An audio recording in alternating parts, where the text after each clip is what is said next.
Says we're live. Guten Morgen. 5x5 says Dana. What's up, Dana? Shalom, sister. It is the 11th of November, 2024, Veterans Day. Thank you to everybody who has worn the uniform. We appreciate you. Like 99% of you, 1% of you guys and girls, meh. But the rest of y'all, and you know, if you served, there's always that meh person. But the rest of y'all, appreciate you. Also, shout out to the Marine Corps birthday yesterday. Thank you for getting hammered in Tun Tavern in 1775 and convincing the Navy to take you around the world so you can slit throats. Appreciate you very much. Also, incidentally, Crayola stock is up. Unrelated, I don't know why, but yeah, Crayola stock through the roof this morning. It is Veterans Day. We're gonna do kind of a coffee time with Bear this morning, a little bit less formal of a brief, a little bit more conversational, predominantly for two reasons. One, because I want to drink this coffee. Two, because I have been perusing the interwebs for air quote news for the last 75 minutes or so in an effort to assemble a brief this morning. And it's all gay. So, we'll do what we do. It is Veterans Day, so you can use code VETERAN for 10% off your entire order at refugemedical.com. So that's a little bit of an intel to keep in your back pocket today. Listen, if you're not subscribed, you know what to do. Subscribe, hit the button, ring the bell, shut down the border. All right. 40% of the people who watch this channel are not subscribed because they're feds. Do better, okay? And welcome to all the new people. And of course, the show is brought to you by Yahweh, your Elohim, the Lord, your God. Okay, first and foremost, the fine people at refugemedical.com. I'm the founder, CEO, chief shilling officer of Refuge Medical. And the wonderful people over on Patreon, the economic engine of the Bear Nation. Link is in the description. Sound good? Sound good. Awesome. Comfortably Numb says not a Fed. Comfortably Numb, that's exactly what a Fed would say. Shalom, Ghost. Why are you gay, Titanium? Who is gay? You are gay. Mister? Shall I call you mister? Do you have a boyfriend? Yeah, it's going to be one of those. Coffee. Oh, look, there's some.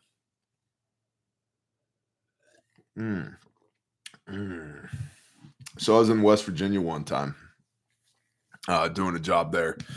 And big job, power job, 186 miles of high line up one side of the mountain, down the other. And me and my buddy Noah, who was working with me at the time, who was from New York, very, very New York, we're in this little tiny diner, like one of those Airstream trailer diners, little tiny diner. And we're in the heart of coal mining country. And it's early in the morning, and we needed to get some coffee. And so we stop in there, and there's 6 or 8 of just these mountain men, coal miners in there. And the waitress comes over to Noah and says, what can I get you? And he's like, I'll have a coffee. And she's like, okay, how do you want it? And he looks her dead in the eye and goes, I like my coffee like I like my women, hot and black. Which is funny, unless you're in Western West Virginia surrounded by coal miners. And I was like, I'm pretty sure we're about to get our ass kicked right now. Also, incidentally, a different incident in the woods of Western West Virginia. Had to talk a guy with a 12 gauge down who was trying to shoot one of my guys, Dan, who was in the Air Force. We went to a bar over an hour off of the paved road through the woods. The bar was a single wide trailer running on a generator, just filled with hillbillies. And it was awesome. Dan was hammered and got into an argument with somebody. And next thing you know, 12 gauge comes out from underneath the table, gets pointed at Dan's chest. It was great. Praise Yah, we're all still here. Bear Independent Brief, 11 November 2024, Veterans Day. Here we go, guys. Ukraine and Russia have traded record numbers of drone strikes over the weekend. Moscow launched 145 drones during the night on Saturday, which is the most ever launched overnight since the start of the war. That same night, a massive drone strike wreaked havoc on Moscow itself. This happened after a pact was signed between Russia and North Korea on Saturday night, which we're going to touch on in a minute. So Putin and Rocket Man are now besties. A pact which is the strongest tie between the two nations since the Cold War, now making it so that each country must provide immediate military aid if either is attacked. Now, this was done, I think, in large part because of the change in regime in the United States of America and Zelensky et al. In Ukraine badgering over and over again the Pentagon saying, can we please use our HIMARS to shoot rockets at Moscow? And the Pentagon saying, no, you can't do that. Now, I have thoughts on that. 'Twas I, the Pentagon, right? Like, there's two lines of thought here. One is, oh no, Ukraine, please don't shoot your HIMARS at Moscow. That would be terrible. Right? Yeah, the cover for action, plausible deniability. The other is, do not shoot the missiles at Moscow because that would be terrible.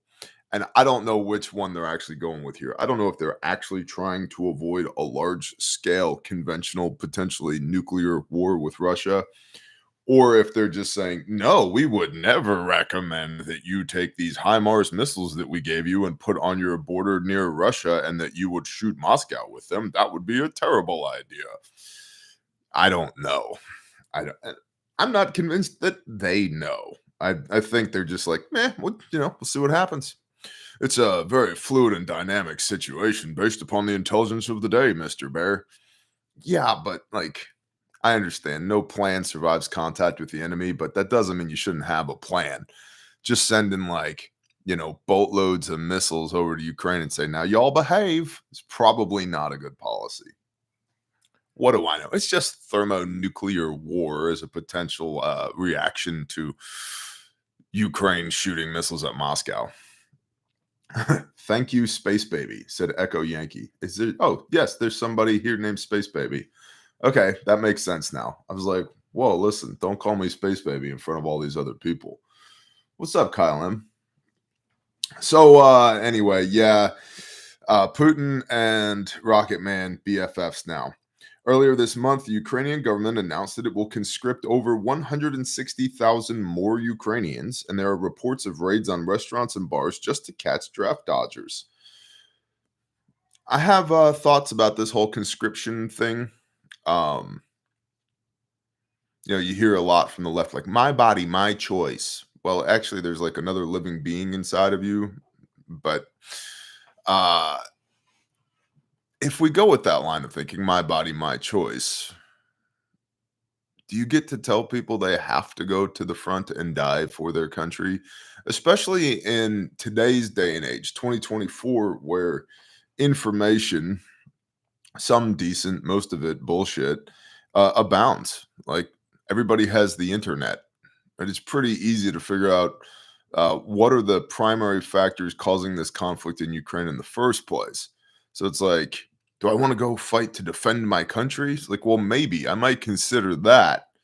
That you could maybe talk me into that. Do I want to go fight to launder money for Hillary Clinton? Not really. No, I think I'm good on that. By the way, did you guys hear the 3,000 or so, it may be as many as 10,000 North Korean troops that were sent to Russia? They're having a little issue with these North Koreans under this new pact that Putin and Rocket Man have got put together. And that issue is, in North Korea, access to the internet is restricted. But in Russia, it's not. And on the front lines, it's definitely not. So these dudes, these North Koreans, for the first time ever with unrestricted access to the internet, are unable to go and fight because they're too busy beating off to pornography. Not even making that up. Like, not that's not even hyperbole. Yeah, comfortably numb. Yep, they have discovered the wonders of the internet apparently, and they're loving it. They're loving it. So, yeah. Wow, Josh Cole. Wow. I know. That's I guess that communist regime in North Korea is working out. The Democratic People's Republic of North Korea is working out great for them. So yeah, they're fapping so hard on the front lines they can't even actually go do anything. Mr. America, history books about this time are going to be wild. 100%. 100%. So Ukrainians are conscripting another 160,000 Ukrainians, and they're going into bars and restaurants just to catch draft dodgers. Tells you there's strong public sentiment for this war when they have to round people up to go fight it. Andrew Weiss of the Carnegie Endowment for International Peace explained Carnegie's right because they're endowed for international peace. 100%. Sure. Explained the current. Sorry, I just have to. All these funds, these foundations, these NGOs, look at what their name is and then understand that they were probably going to do the exact opposite of what their name is. Just for everybody to, it's communism. It really is. You just name it the, oh, what? This is the Rainbow Rescue for Kittens Coalition. It's like, awesome. I love rescuing kittens. What do you guys do? Well, we get the kittens and then we throw them into the wood chipper. It's like, well, wait a minute. I thought you were rescuing. Yeah, we are. We're rescuing them from tyranny. We're going to give them a better life in the afterlife. So we throw them into the wood chipper. Wait a minute. Yeah, it's typically the opposite of what their name is what they're actually doing. And then the morons are like, well, but it's a kitty rescue. They must. I'm very passionate about rescuing kitties. I will give you all of my money. Thank you so much. We need more diesel fuel for the wood chipper. So, who knew Pornhub could defeat the Russians, right? Are those soldiers going to be allowed back into North Korea? Who knows, space baby? This may come as a surprise to you, but I'm not exactly on the inside militarily when it comes to the Democratic People's Republic of North Korea. I don't know. I don't know. What do you do with those guys? Probably a re-education camp is my guess. They're gonna find some nuns and beat them with yardsticks until they act right. All right. Anyway, Andrew Weiss of the Carnegie Endowment for International Peace explained the current situation in Ukraine in an NPR interview earlier this month. Quote, they probably need hundreds of thousands more soldiers, particularly in the infantry, which means the people who are right up at the line. Oh, is that what the infantry means? So the Ukrainians are averaging about 5 to 6,000 new men being recruited every month, but they need hundreds of thousands. In other words, that math isn't going to add up. They need to be about 5 times higher than that. He also said, quote, there's no doubt that the Ukrainians are extremely worried about the outcome of the U.S. election and the possibility that Donald Trump is going to become president again. 312 electoral votes. He is president again. Will he make it to January 20th, Inauguration Day? Probably not. I hope he does. I hope he does. We could jump into that rabbit hole in a minute. But just because the election has been called doesn't mean he's currently president. In fact, we still have Joe Biden and Kamala Harris as our current president, vice president, which is interesting because if you think about all the things that Kamala said she was going to do on the campaign trail to make the country better, well, lady, you're still in office. Go ahead and do them. Oh, wait a minute. You don't actually care. That was just rhetoric. So you're not going to do anything. Anyway, Trump got elected. Trump has on numerous occasions indicated that he wants to let bygones be bygones and normalize ties with Vladimir Putin. The problem is that Donald Trump has routinely bashed this is continuing in a quote, has routinely bashed our allies and indicated that he's not investing in things like our role in NATO, end quote. Carnegie, New York. That sounds exactly like what an elitist from New York would say. He's not invested in things like our role in NATO. Well, our role in NATO is not per the charter for us to spend 15% GDP while everybody else spends 2 or less than 2. I think the minimum spending for NATO is 2% GDP on defense. and very few are actually doing that. And so, what does that make us? The de facto Boy Scouts of the world. Um, which you might be able to get me on board with that plan. Let's say, okay, fine. America, you have the largest GDP, you have the largest military, you get to be the Boy Scouts of the world. All right, maybe. But if we're going to do that, the rest of y'all need to shut the hell up.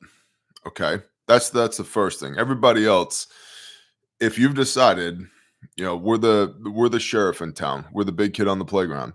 Okay, fine. Everybody else shut up. That's the first thing. Then the second thing is all these little backroom trade deals and corporate espionage and hacking and spying and all that stops. If we are going to send our boys and girls halfway around the world to fight and potentially die because your pussy ass couldn't take 2% of your GDP to defend your own borders, all right. But to the victor, the spoils. Maybe. You could maybe get me on board with that. But you can't have it both ways. You can't not defend your country and have me defend your country and think that I'm a jerk. Like those things don't go together. And that's a big part, in a nutshell, of what Trump has been saying with NATO spending. And I agree with that. Defend your own country. Like Germany was gonna, what was it, 120,000 new troops and new weapons and new this and new that, but no, we don't have the money. Well, they don't have the money because they're shutting down all of their coal-fired plants because the Green Party in Germany has taken over their political way of thinking, and so their cost for electricity is like 4x, 5x, 10x in some places, without them realizing that this whole Green New Deal bullshit, especially in Europe, has all been pushed by the Russians because the Russians want them to shut down their coal plants so that they'll buy more Russian natural gas when they realize that their wind turbines don't freaking work. Oh, chess, not checkers. And yeah, you have no money left over because you ascribe to some woke political ideology and now you could actually die from it. Hmm. Where have I seen this before? Oh, right. It's called communism. That was actually exported by the same people that are exporting this gas to Germany. Morons, morons. A little bit of standoff, a little bit of like, you know, 30,000 foot overview. Let's see. Back to this Carnegie dude. He opined that the most crucial thing for the Ukrainians and their allies would be to see America ramp up its defense industrial base to keep Ukraine in the fight. Does anybody here even care? Because I got to be honest, I'm having a hard time. Shalom, wrenches. I'm having a hard time caring about uh, the war in Ukraine right now. Like, oh no, they might lose. No shit. The only reason they're in that war in the first place is, well, because of us. Well, we can't just abandon our ally Ukraine. Like, are they our ally or are they just the chessboard that the current zero Fs says space baby? Kind of me, same thing, right? Nope, could care less. No, says Arthur Wabina. Yeah, I'm just meh, meh.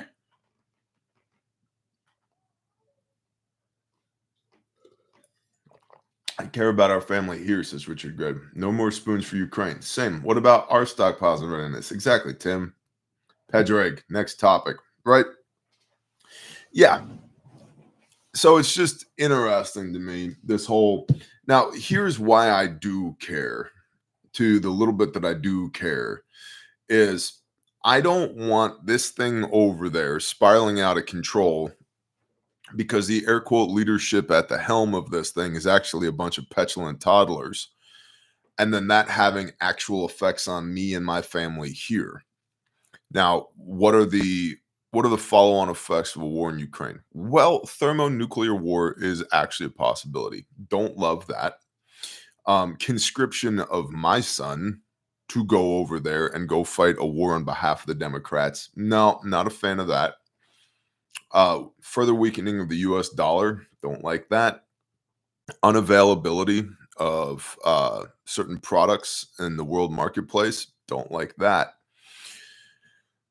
Distraction from, I don't know, say people coming across the porous southern border or cyber attacks by China, or you get into high altitude EMP, things like that. I don't like that either. So I don't care tactically about Ukraine at all. I don't think we should be there. I don't think anybody should be bleeding and dying over there over a piece of land that nobody really cares about. Um, but I don't. But I do care strategically as to how it impacts me, if that makes sense. Let's see. Generally, with the post election red wave sweeping across the government along with Trump's election to the presidency, a larger defense budget should be expected. However, there may be less international aid. Trump has already made clear that his main priority is to end the war with Russia. Good, do it. If he decided to abruptly end assistance to Ukraine from the United States, that could cause a whiplash effect as defense firms have expanded their operations specifically to aid Ukraine. Well, that's gay. They shouldn't have done that in the first place. And how might the next Trump presidency impact the Middle East? $5 not for Ukraine. Thank you, Squimmed. The Middle East is guys, we've had what, 20 plus years of news from the Middle East. I'm a little over it. Interesting topics for Veterans Day, by the way. And how might the next Trump presidency impact the Middle East? Nadav Strauch, a political strategist who has worked closely with Netanyahu, has noticed that the Israeli leader would calculate his next moves differently with Trump in power than if Harris had been elected, and that Trump's unpredictability may put more pressure on Israel to end the conflicts in both Lebanon and Gaza. Good, do it. I'm over it. I'm super over somehow my taxpayer dollars funding both sides of that conflict. It's retarded. My tax dollars shouldn't be over there at all. Yet somehow it's on both sides of that conflict. Dumb. Let's see. One potential scenario floated by Ali Vaez, senior advisor at the International Crisis Group and director of the Iran project, is, quote, there is one scenario that Trump will tell Netanyahu to finish the job before he formally takes over. That means we may see a sharp escalation in tensions in November and December. Israel is trying to push its advantage to weaken Iran and its axis of resistance of militant groups before Trump comes into office. Then Trump comes in and takes credit on being the peacemaker, end quote. In other words, Trump is not going to continue to fund that war. They said is the assumption, which I would support. And so if he's not going to continue to support that war, you better get the war over before he gets into office. I think that would be great. Good. Accelerate the timeline. And wars used to be fought and won. But with the military-industrial complex beholden to their stakeholders and shareholders, they have to maintain consistent profits, which means we have to drag these wars way out. Instead of just getting the job done, no, we got to be over there for 2 decades so that Raytheon can continue to turn a profit. That's bullshit. Fight and win, then be done. And see, we used to, think about how many different companies made M1 carbines during World War II. Singer Sewing Machine Company. They make sewing machines. Yeah, well, right now you make M1 carbines. When the war's over, you can go back to making sewing machines. Right, so we had this dual-use industrial base. We don't have much of an industrial base anymore. Thank you, NAFTA and the Clintons and the China and everybody else. So we don't have much of an industrial base anymore, which is part of what we need to actually do if we're going to make America great again. But the industrial base that we used to have was dual use. Ford and GM could make pickup trucks during peacetime and could make trucks for war during wartime. And I know, you're not going to go to Hasbro that makes action figures and be like, hey guys, we need you to make M1A2 tanks now. I get it. There's some disparity there. I understand. Hell, Boeing can't make a paper airplane these days without it falling out of the sky. So, there's some nuance and some what am I looking for here? There's a specialty involved in building a lot of what's used from a defense standpoint nowadays. But having a specific industrial base for defense only means that that industrial base is going to have to stay busy, which means there's going to have to be wars. So, what goes up must come down. I agree, Kyle M. But then there's also the legitimate concern if the defense industrial base falls apart, then that leaves us open to attack. So then what do you do? Well, a fascist or a socialist would say nationalize the defense industrial base. I don't think throwing more government at it is the answer. But maybe, I'm just maybe General Dynamics could like come up with like a spatula they could sell at Walmart or like a nonstick pan or something, anything. More like one of those Ron Popeil, like, upright oven things. You put a turkey in it, set it, and forget it. And boom, now, dinner will be ready tomorrow night.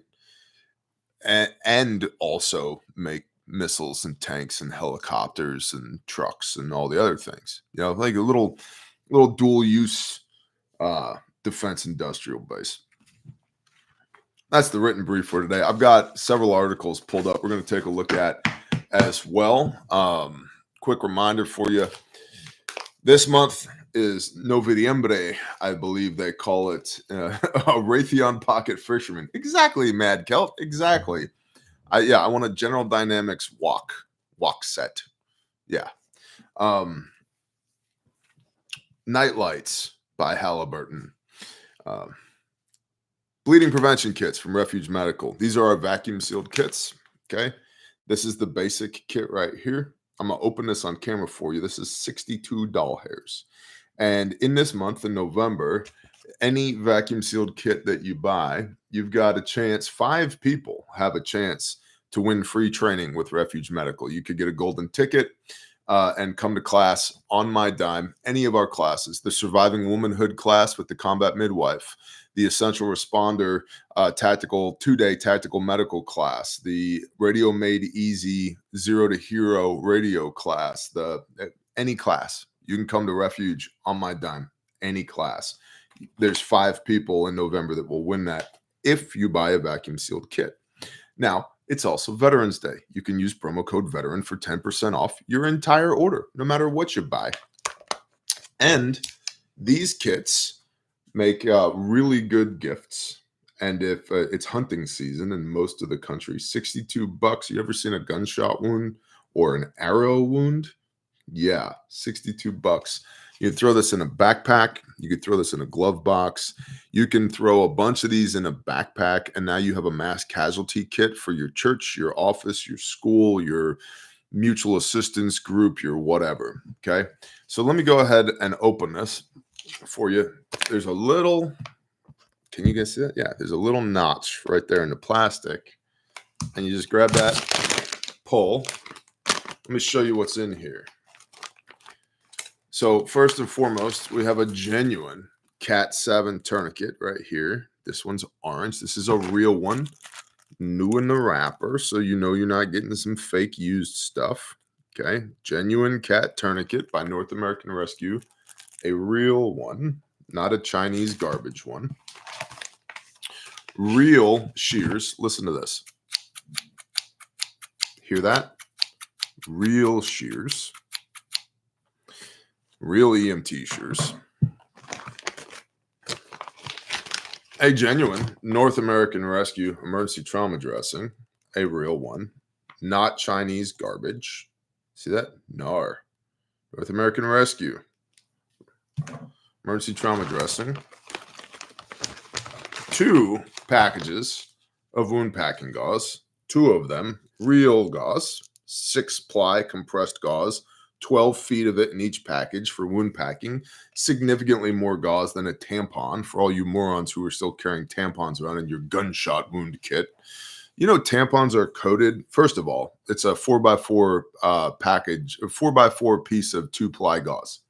This is 12 feet of 6-ply gauze each. 24 feet of 6-ply gauze for wound packing. Second of all, you know, tampons are coated with a chemical on there that's an anticoagulant to allow the flow to flow. We don't want an anticoagulant in a gunshot wound that we're trying to induce a clot or pinch off the bleeding vessel. So no tampons and gunshot wound kits. Okay. So 2 packages of compressed gauze for wound packing,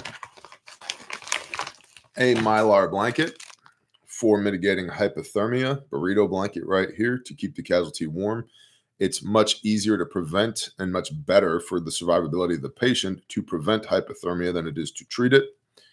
And blood does 2 things. It carries oxygen around the body. Blood is an oxygen delivery device. It also carries warmth around the body. So when you have blood loss, you trend in the direction of hypothermia. A Sharpie, mostly for drawing mustaches and phalluses on your patient, but also to mark time on the Sharpie and time on the tourniquet and to take vitals. A little instruction booklet here. Oh, Jimmy's been shot in the leg. What should I do? Well, we got one of these in here for you as well. Okay. Shout out to Callie who made this for us. Good job, Callie. And 2 pairs of good nitro gloves, Refuge gloves, right here. $62. Okay, 62 doll hairs. Made in America, guaranteed forever, all the blah, blah, blahs. That's the bleeding prevention kit basic from Refuge Medical. We have basic, intermediate, advanced. You know, you get into the advanced, you got chest seals, nasal pharyngeal, airway, combat gauze. It's a blowout kit. The advanced is a blowout kit. I have one. It's right here. Also, vacuum sealed. The advanced, this is, you put this thing in a pouch, you're ready to go. There's a lot of stuff in here. What pouch, Bear? I don't know. We make all of them here in America at refugemedical.com. All of our nylon goods, we sell them right here. By the way, if you sew, and you live in Oklahoma and or want to live in Oklahoma, I have immediate openings for the sew shop. Admin at refugemedical.com. Admin at refugemedical.com. Immediate openings for the sew shop, because despite Joe Biden, Kamala Harris's economy, we have 14 outstanding POs to our own sew shop. So refugemedical.com. Promo code today is veteran for 10% off everything in the store. And I hear them sewing nylon right now, says Refuge in the chat. And all vacuum sealed kits, all of them, you get a chance to come to class for free. And so make sure to check that out. It starts at 62 doll hairs. Throwing shit on the floor. And on the training tab at the store, you'll find there's a bleeding control webinar that we're doing. If you can't come to class in person, check out the webinar. It's going to be awesome. That's on the 17th of this month. So this is this coming Sunday. Sign up for the webinar. It's going to be a blast. Okay. Oh, and Refuge says today is the last day to get your live webinar training kit to arrive before the webinar on Sunday. Right. So if you're going to take the webinar, you can order the webinar training kit as well. You'll have it in hand while we train via the webinar on Sunday. So check all that out, refugemedical.com. All right. Awesome. Fabulous. What else are we talking about today? We already kind of touched on this. From RT, Putin approves new alliance with North Korea. Moscow has ratified a bilateral strategic security treaty with Pyongyang. Let's see. The document signed by the Russian president dated 9 November ratifies the, quote, comprehensive partnership agreement between the Russian Federation and the Democratic People's Republic of Korea, signed in Pyongyang on June 19th, 2024. The treaty will officially come into force once Moscow and Pyongyang exchange the instruments of ratification. And otherwise, they each get their certified copies in the mail. Let's see. Moscow and Pyongyang also pledged not to sign any agreements with third parties directed against each other's sovereignty, security, territorial integrity, and the right to free choice and the development of political, social, economic, and cultural systems, as well as other key interests. This is basically a mutual aid agreement between, there's a lot of quote unquote bull crap legalese in here. But basically If somebody attacks Russia, North Korea will come to their aid. If somebody attacks North Korea, Russia will come to their aid. It's going to be great. It's going to be great. Also from RT, U.S. could replace Zelensky, says the Russian intel agency. The U.S. is considering holding an election in Ukraine next year as a legitimate means of replacing the government of Vladimir Zelensky, the Russian Foreign Intelligence Service, or the SVR, claimed on Monday. Zelensky remains in power in Ukraine despite his term in office having officially expired this May. The politician had earlier opted to scrap presidential elections, citing the martial law that had been imposed in the country due to the conflict with Russia. It basically, if you continue to read this article, basically reads as if the winds have changed and Zelensky's no longer the guy, and the United States is going to push for an election in Ukraine to prop up their guy to replace Zelensky, to get him out. Transitionary from, we're going to funnel U.S. taxpayer money through Zelensky in Ukraine during this war that's going on to, that's over with. Trump's in, not going to happen anymore. We're going to need a different guy in there. Get him out. Makes me wonder, twas I a Democrat elitist, what is actually going to happen to Vladimir Zelensky? Does he get to ride off into the sunset, or is he going to end up at like an island somewhere, like an Epstein Island, a Diddy Island? Like what's happening to this guy? Not that I care, being perfectly honest. I think he's a scumbag. I don't really care. I'm curious to find out what's going to happen to him, though.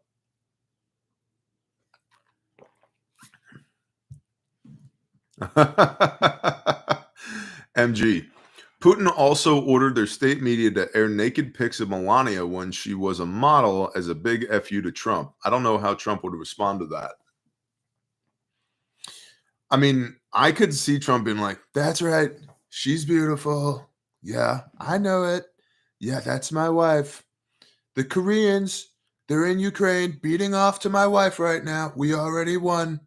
That's right. First lady of the world. I mean, I could see it. I could see Trump going one of two ways with that. I mean, the Koreans are already beaten off to porn in Russia, so if they're looking at pics of the first lady, those pics are already out there, weren't they? I don't know. Gross, says Buckets and Bibles. Hey, I'm not in charge of Russia or the White House or anything else for that matter. Okay. They all have carpal tunnel now, right? It's like the triggers on these rifles are terrible. It's like, no, buddy, you've overused your hands for non-war reasons, for unrelated reasons. So anyway, it's looking like Zelensky is going to be replaced through an air quote election in Ukraine. So that's something to just keep an eye on. I will tell you this: I'm thankful that between our two options here, between Orange Man and the Hua Kamala, I'm glad Orange Man won. I had forgotten. I don't know how. Maybe I just stuffed it down into a hole inside of my soul and just threw a lock on it. But I had forgotten when Orange Man was here the last time how obnoxious the news cycle was. And this dude hasn't even been sworn in yet. And when you click around the internet looking for news, to the extent that you can actually find any on the internet, it's all Trump. Trump. Trump's going to do this. Trump talked to that guy. Trump said that. Trump's wife has pictures of her posted by the Russians. The North Koreans are beating off to pictures of Trump. Trumpety Trump. And it's like, guys, surely there has to be something else happening in the world. It can't all be Trump. Bear, I'm going to sign up for a trauma medicine course at your state-of-the-art compound in the near future. I love it, Mitchell. Thank you for the super chat. Yeah, come see us, refugemedical.com. We have some awesome classes in the store right now. I'm telling you, ladies, the Surviving Womanhood class from Combat Midwife is amazing. Really amazing class. I was blown away by what a good job Jessica did with that class. There was so much teaching, so much anatomy and medicine and alternative medicine, and like it was awesome. She did an awesome job. So good that we were like, please come back and teach this class again. Rose Van said it was phenomenal. Yeah, it was great. Dana loved her class. It was awesome. And so she's coming back to do that again. And so if you didn't make it to the first surviving womanhood class, please come to the next one, because as she's such a good instructor that her availability is low. And we were able to coordinate schedules to where Jessica could come back again. I don't know how often we're going to be able to do this, is my point. So if you can come, you should come. Men need a surviving menopause class. It's just wine and chocolate, homie, and distance. Wine, chocolate, distance. There you go. You're welcome. Pay me. Let's see.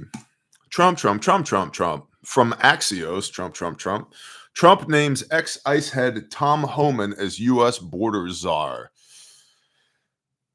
Now, so there's a lot going on with this as well, right? Again, Trump's not even in office yet, and here we are. I saw a live stream last night of Trump speaking somewhere, talking about how he is going to seize the assets of cartels that are inside the United States of America. And he being Trump, has been pretty hot and heavy on naming cartels as terrorist groups. And I believe the reason for that is if cartels are designated as terrorist organizations, they can then be targeted by the Department of Defense. Now,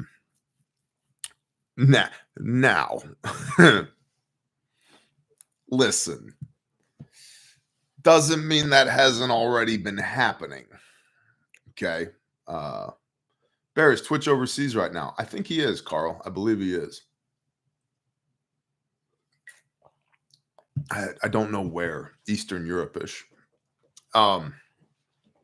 Cartels have already been targeted by the Department of Defense and certain units inside of the DoD for a hot minute. Officially designating them, the cartels, as terrorist organizations removes a lot of the restriction and red tape and compartmentalization and secrecy around that, and just makes it to, we can dedicate a lot more assets, a lot more openly to dealing with that problem. So that'd be something to keep an eye on. So Homan, who's somebody in the chat said looks like a swamp creature. Yeah, I mean, we'll see. He does kind of have that look. Homan has been a strong supporter of Trump's mass deportation plans. Now, allegedly, there is no cap for the deportation budget, as long as it actually gets done. Yeah, I like a budget and a timeline myself personally, but the mass deportation, I genuinely think this has got to happen. There's too many dangerous people here. It's going to be painful for the country. The optics on it, the PR is going to be terrible. Luckily, most people aren't paying attention to mass media anymore anyway. You got to cut the bad stuff out, right? Think of it as like surgery. This is going to hurt. There's going to be some recovery from it. But if we don't cut this out, you could die. That's how I feel about the mass deportation. And I think it's got to happen. So let's see.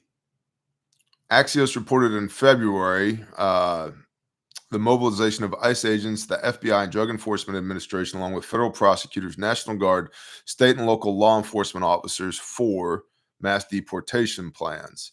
Homan vowed in July to deport people in the country without authorization and warned that Trump would designate Mexican cartels a terrorist organization for their role in getting fentanyl across the border. Fentanyl comes from where? China. Homan, quote, will be joining the Trump administration in charge of our nation's borders, including but not limited to the southern border, the northern border, all maritime and aviation security, Trump said in a post on Truth Social. And it's It's going to be a well-targeted planned operation conducted leading by the men of ICE, Homan said, emphasizing that the military would not be rounding up and arresting suspects in the deportation plan. Quote, it's going to be done in a humane manner. We'll see. We'll see. Exactly, Steve. That's what I was going to say. You really think they will go willingly? We'll see.